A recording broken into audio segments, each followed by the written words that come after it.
বুঝলি বন্ধু? হাই ওই মতিন নে? হ্যাঁ বন্ধু, হ্যাঁ মতি মতি। নদী মানুষ বড়ই স্বার্থপর রে। কিরে মতি, তোর কি অবস্থা? বুঝলি বন্ধু, মন টন ভালো না বয়সে। কে তোর কি অবস্থা? আরে বেড়া আর কইস না, বাহে যে এত সম্পদ হয়ে গেছে খাইবার পারি না। তোর ভাই জায়গা তো ঠিক আছে কই? তুই এই যে কয় জায়গা জমি এত সব আমার বাহের, তুই আর দেখো না চোখে। আইসো। ও বেড়া ভালোই তো।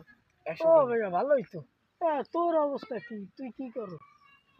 বাহে মরার আগে একটা গরুর ফার্ম ঠিক গেছে, এগুলো একটু দেখাশোনা করি, এই করি আর।